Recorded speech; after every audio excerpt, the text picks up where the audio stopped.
Hello प्यारे बच्चों, आज मैं आपके लिए क्वेश्चन स्ट्रेट लाइन का लेकर आया हूं, मगर उस क्वेश्चन के अंदर बाइनोमियल थ्योरम का यूज है।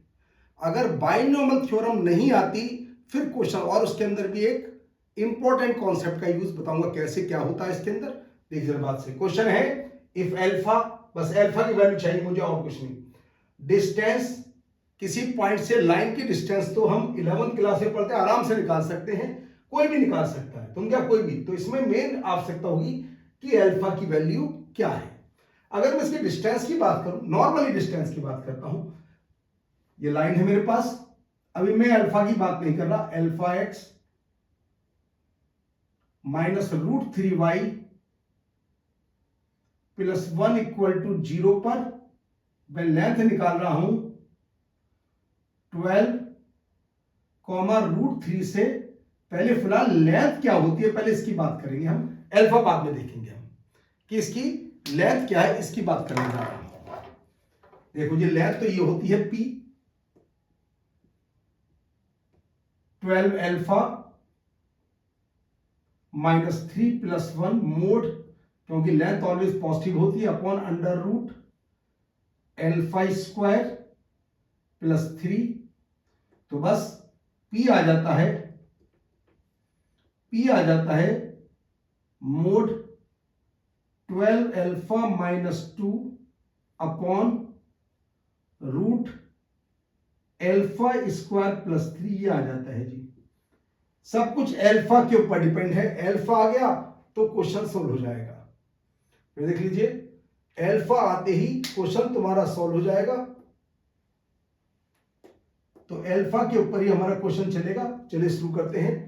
तो फिर अल्फा निकालना बताते हैं, अल्फा कैसे निकलेगा, ये बाइनोमियल थ्योरम कहती क्या है, इसके एक्सपेंशन देखिए। नीचे ऑड नंबर है 1 3 5 7, और एक बात सुनो, और ऑल्टरनेट साइन भी है।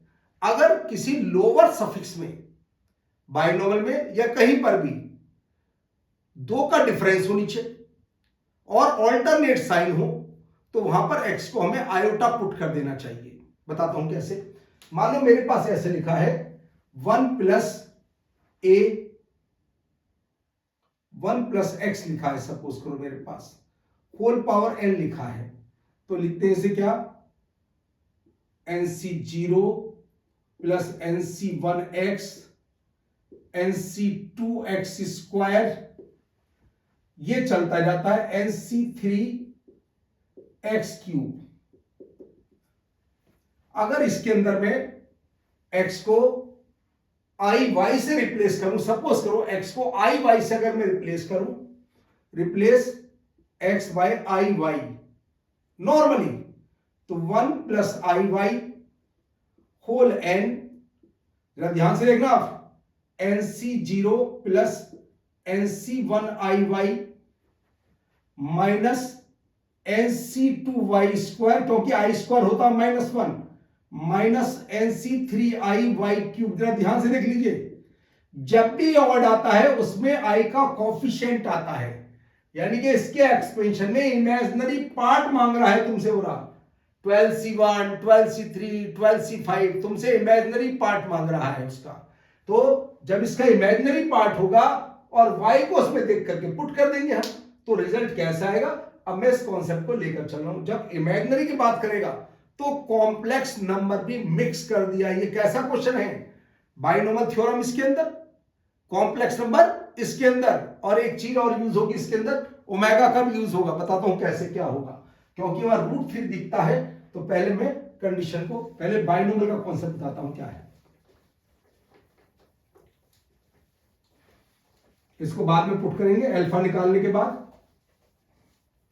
इसको ऐसे छोड़ देते हैं यहां पर, जब अल्फा आ जाएगा तो मेरा क्वेश्चन हो जाएगा सोल्व।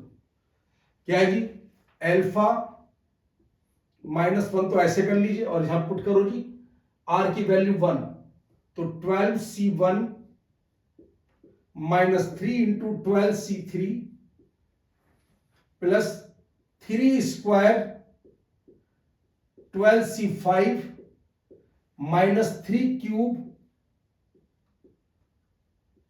12c7 प्लस 3 की 4 12c9 -3⁵ 12c11 ये आता है जी। बाइनोमियल थ्योरम ये कहती है जो लोअर सफिक्स में आता है, जो भी कांस्टेंट 3 है जैसे, उसके ऊपर उतनी ही पावर आनी चाहिए। जैसे 3 है नीचे, तो इसकी यहां पर पावर 3 होगी तो सोल्व कर पाऊंगा, वरना सोल्व नहीं कर पाऊंगा किसी कीमत पर भी, और इसके साथ कुछ भी नहीं है। तो इसका मतलब मैं एक काम करता हूं जी, दोनों साइड में √3 का मल्टीप्लाई कर देता हूं। देखिए अब कंडीशन होगी 12c1 √3 -12c3 √3 का होल क्यूब। अब बन गई फॉर्म 12c5 √3 की पावर 5, अच्छे लेवल का क्वेश्चन है बहुत, -12c7 √3 की पावर 7, 12c9 जो लोअर सफिक्स में वही √3 की पावर है, √3 की पावर 9, और लास्ट में 12c11 √3 की पावर 11। ये फॉर्म बन जाती है हमारी। कंडीशन को ध्यान से देख लीजिए। अब मैंने इसे कंप्लीट फॉर्म में कन्वर्ट कर दिया, जो लोअर सफिक्स में है वही √3 की पावर है। मैंने क्यों बोला ओमेगा? ओमेगा और ओमेगा स्क्वायर की वैल्यू ये होती है, अगर तुम्हें याद है कॉम्प्लेक्स में, याद कर लेना, याद नहीं है तो अगर √3/2 और ओमेगा स्क्वायर होता है -1 -i√3/2, और एक बात जानते हैं ओमेगा क्यूब होता है 1 के इक्वल, और 1 + ओमेगा + ओमेगा स्क्वायर होता है 0। ये बात होती है ओमेगा की theory, cube root of unity. तो मैंने लिख दिया यहां पर, क्यों? क्योंकि इसके अंदर √3 आने वाला है। ये वैल्यू कहां से निकालूंगा? देखिए जी, अब मुझे आइडिया लग गया। जैसे वहां तुम्हारा √3y तो लिखता हूं मैं 1 + i√3 की होल पावर 12। जरा ध्यान से देख लीजिए, 1 + i√3, क्यों? लोअर सफिक्स में 2 का डिफरेंस है और ऑल्टरनेट साइन है, प्लस माइनस। जब भी ऑल्टरनेट साइन हो तो तुम्हें आयोटा का सहारा लेना पड़ेगा, वरना कभी भी ऑल्टरनेट साइन नहीं आएंगे। सब जगह या तो प्लस आते हैं, सब जगह माइनस। बहुत से बच्चे क्या करते हैं, एक बार 1 पुट कर देते हैं, एक बार -1, तो उसमें दोनों को ऐड करते हैं, इवन का सम, एक बार ऑड का सम आता है। ऐसा नहीं आता कभी। तो जब मैं इसको एक्सपेंड करता हूं तो आता है मेरे पास 12c0,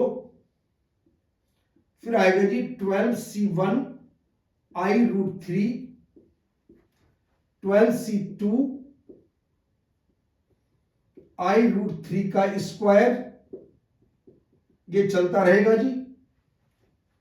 लास्ट में आएगा जी 12c11 i√3 की पावर 11, और लास्ट में 12c12 i√3 की पावर 12। मुझे कुछ नहीं चाहिए। मेरे आंसर के अंदर ये आ रहे आई के कोफिशिएंट। जरा ध्यान से देख लीजिए, आई के कोफिशिएंट, ये राजी आई का कोफिशिएंट। आई क्यूब होता है -i, आई के कोफिशिएंट, यानी कि तुम्हें इमेजिनरी पार्ट चाहिए।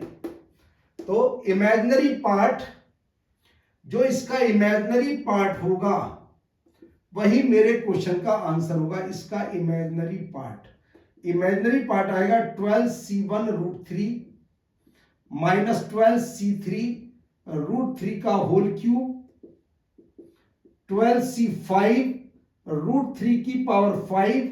यह आएगा जी मेरा इमेजिनरी पार्ट।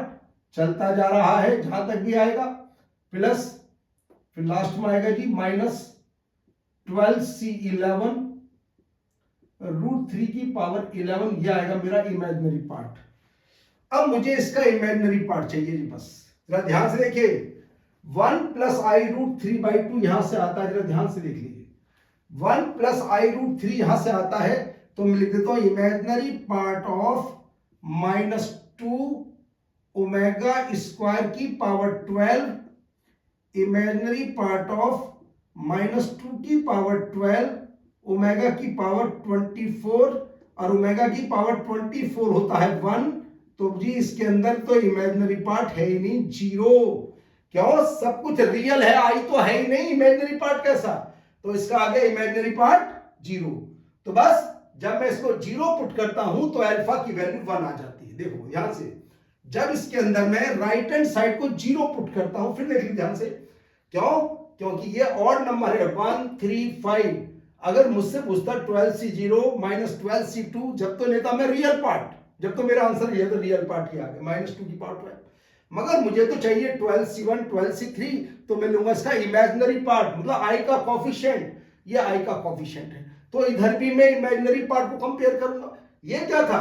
ये तो था, देखिए मैंने यहां ओमेगा की वैल्यू ऐसे पुट कर दिया पूरा एग्जाम में, 1 + i√3 है -2 ओमेगा स्क्वायर, और ओमेगा की पावर 3 होता है 1, तो -2 ओमेगा स्क्वायर की पावर 12, तो आगे -2 की पावर ओमेगा की 24, कितना हो जाएगा? 3 से डिवीजन है 1, तो बस इमेजिनरी पार्ट आई तो है ही नहीं इसके अंदर।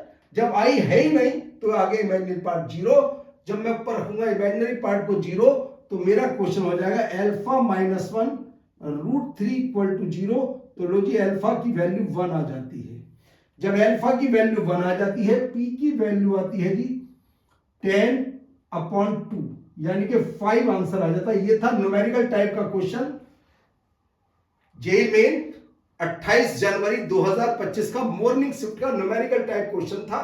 तुम्हारे सामने डिटेल है, बाइनोमियल थ्योरम का यूज किया गया। बाइनोमियल की पहचान होती है, जितना बाइनोमियल लोअर सफिक्स में होता है, जो भी तुम्हारे पास नंबर है एक्स है या वाई है, उसकी पावर लोअर सफिक्स के इक्वल बन रही है तो बना लीजिए। जैसे यहां पर 3 था तो √3 का स्क्वायर बना दिया मैंने, 3 को √3 का स्क्वायर, और जैसे 1 था, 1 के नीचे कुछ भी नहीं था, तो मैंने क्या किया, इसमें √3 से दोनों साइड में मल्टीप्लाई कर दिया, तो मेरी कंडीशन कंप्लीट हो जाती है। और क्योंकि यहां पर 1 3 5 दो का डिफरेंस है, और 2 के डिफरेंस के साथ ऑल्टरनेट साइन है, तो मैंने यहां पर कॉम्प्लेक्स नंबर का सहारा लिया। क्यों? पावर चल रही है √3 की, तो लूंगा 1 + i√3। अगर 2 का डिफरेंस नहीं होता तो मैं i नहीं लेता। तो जब मैंने कंप्लीट कंडीशन को अप्लाई करी, तो मैंने ओमेगा स्क्वायर की 2 बातें बताई कॉम्प्लेक्स नंबर की, तो मैंने यहां पर इसकी वैल्यू पुट करी। इसका इमेजिनरी पार्ट 0 है, क्योंकि इसके अंदर i तो है नहीं, तो इसकी राइट हैंड साइड कंप्लीट 0 हो जाती है, तो अल्फा -1 √3 0, तो अल्फा 1 आ जाता है। बस अल्फा 1 यहां पुट कर देते हैं, तो मेरे पास 5। तो ये बहुत अच्छा क्वेश्चन था। देखो क्वेश्चन की क्वालिटी क्या है, स्ट्रेट लाइन इसके अंदर है, देखो ध्यान से भाई, बाइनोमियल स्ट्रेट लाइन भी इसके अंदर है, पॉइंट से परपेंडिकुलर डिस्टेंस है, बाइनोमियल थ्योरम है, और अभी तुमने यूज करा इसके अंदर कॉम्प्लेक्स नंबर का यूज करा, तो बहुत अच्छे लेवल का क्वेश्चन है।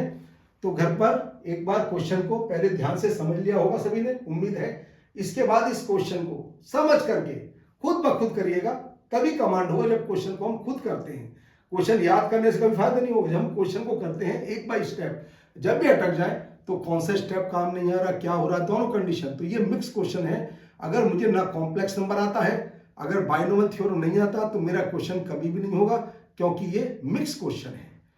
उम्मीद है आज की वीडियो बहुत अच्छी रही होगी, इसको ध्यान से पढ़िएगा। तो आज की वीडियो देखने के लिए बहुत बहुत धन्यवाद।